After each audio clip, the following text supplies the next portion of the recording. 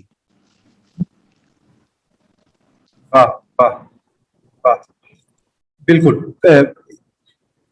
بلکہ میں اپنے سامعین کو بھی بتاتا چلوں کہ اختر عثمان صاحب کے علاوہ اس سیریز میں جو ہمارا دوسرا انٹرویو ہے وہ جو لکھنؤ کے موجودہ نواب ہیں، نواب میر جعفر عبداللہ صاحب، ان سے ہمارا طے پایا ہے، اور انہوں نے بھی بڑی شفقت سے ہمیں اجازت دی ہے، اور اس پہ ہم لکھنؤ میں مرثیے کے متعلق جو ہے وہ بات کریں گے کہ لکھنؤ میں یہ کس طرح پروان چڑھا، وہاں پہ کیا کمال مرثیہ لکھا جا رہا ہے، اور خاندان انیس کے شعراء اور دبیر کے خاندان دبیر کے شعراء جو ہیں وہ، اور ان سے ہٹ کر میر تاشق اور میر عاشق جو ہے ان کے مرثیے آپ دیکھ لیجئے.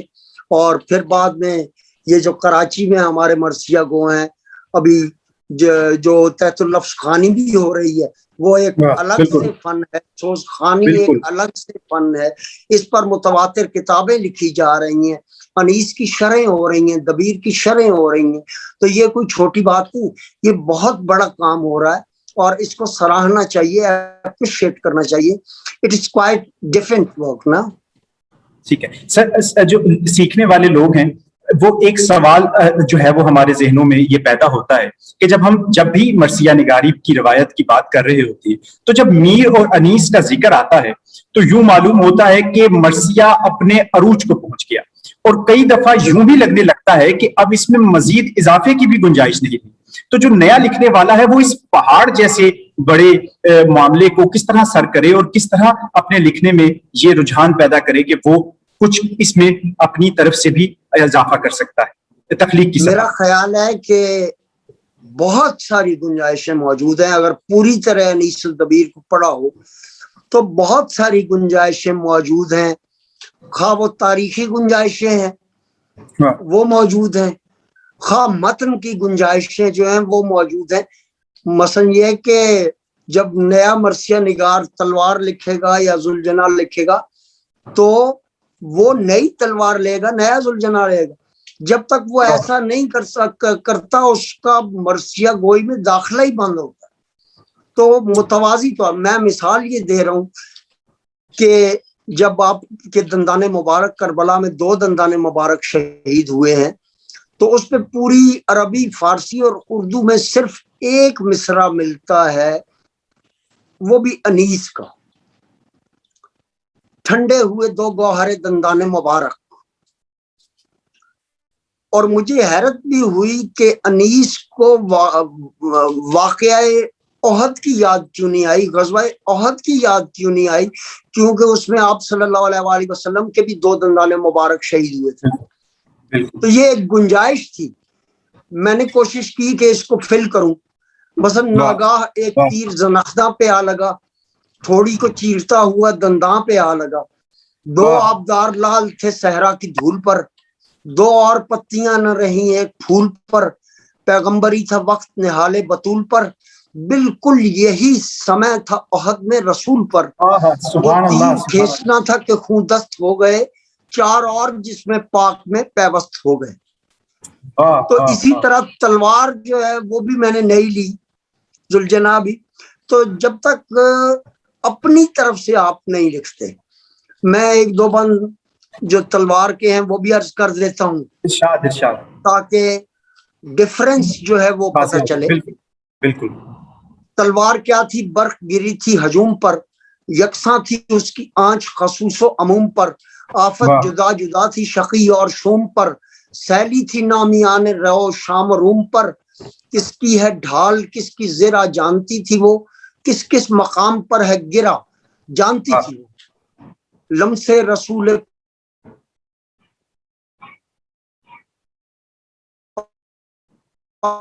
اصول بت شکنی تو قبول حسا، حاصل وصول پنج تنی اس کے ساتھ تھا، بدر و حنین کون یہ تیور ہی اور تھے، کچھ فرد جرم چڑھ گئے کچھ زیر غور تھے۔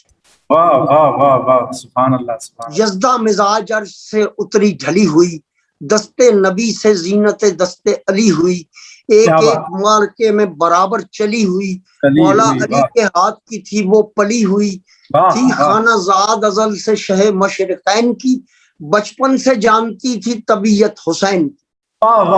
سبحان اللہ جن زہریوں کے جی تھے ہرے یاد تھے اسے، بدر و احد فرار پرے یاد تھے اسے، جو دل تھے انتقام بھرے یاد تھے اسے، ایسی دو لب تھی سب شجرے یاد تھے اسے، اتری لہو میں تیغ و سپر کاٹتی ہوئی، ایک ایک پر اٹھی تھی وہ لب چاٹتی ہوئی، پہلو بدل بدل کے وہ ایک ایک کو پڑی، کٹ کر وہیں پہ مر گیا ایک ضرب جو پڑی، 2 کو 4 5 کو 10 1 کو 2 پڑی، ہاتھ اس نجس کا قطع ہوا اس کی کھوپڑی، دل میں کبوتری سی وہ گٹکی اتر گئی، چلا چڑھا رہا تھا کہ چٹکی اتر گئی۔ تو انیس کے بعد تلوار لکھنا کوئی اتنا آسان کام نہیں ہے، دبیر کے بعد لکھنا اتنا آسان کام نہیں ہے۔ تو یہ ہماری جسارت ہی آپ سمجھ لیجئے کہ ہم نے اپنی طرف سے جو حصہ ڈالا اور کوشش کی۔ تو اسی طرح ذوالجناح کے 2-3 بند آپ کو عرض کرتا ہوں میں۔ اللہ رے سمند شہدین کا وہ جلال، فخر غزال چشم تھی رشک اسد جمال، گیسوئے حور مان پڑے دیکھ کر عیال، کب کے دری کو بھول گیا وہ چلن وہ چال، نالین دیکھ دیکھ کے خورشید مان تھا، ایک ایک سم تراش میں پہلی کا چاند تھا۔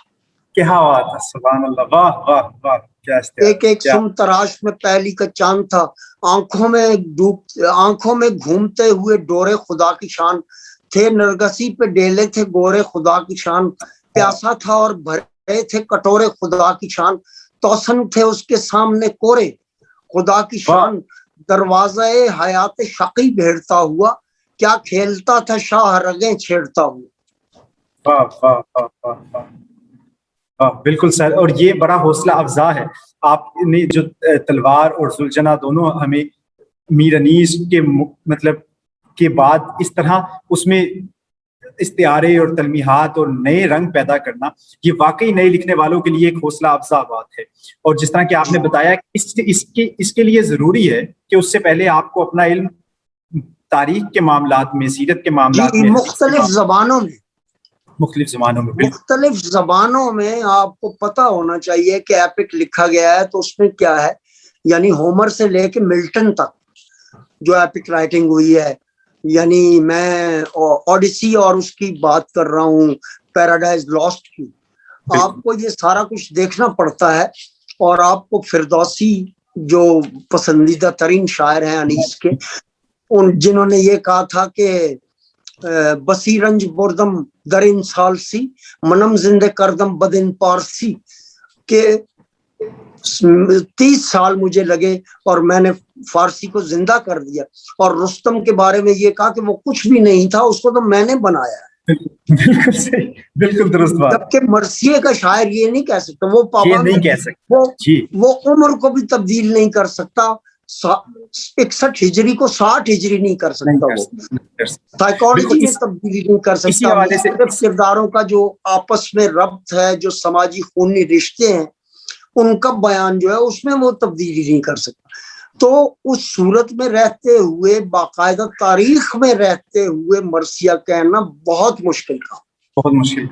بالکل بالکل درست بات ہے. اور جیسا کہ آپ نے ذکر کیا کہ باقی جتنی بھی روایات اس قسم کی ملتی ہیں اس میں ایک بالکل کھل کے کھیلنے کی اجازت ہے شاعر کے پاس. لیکن میں چاہوں گا کہ آپ نے بہت سی احتیاطوں کو واضح کر دیا جو کہ مرثیہ نگار کو اپنے ملحوظ خاطر رکھنا پڑتی ہے. تو کیا ایک ہم کوئی اس طرح کا تھریش ہولڈ یا ایک خط ہم تصور کر سکتے ہیں کہ جو مرثیہ لکھنے والے کو معلوم ہو کہ اس سے باہر نہیں وہ پھانک سکتا, بات کرنے کے معاملے میں, اپنے تخیل کی پرواز کو دکھانے تک کے معاملے میں, کیا اس طرح کی کوئی احتیاط ملحوظ خاطر رکھنی ہوتی ہے مرثیہ نگاری میں؟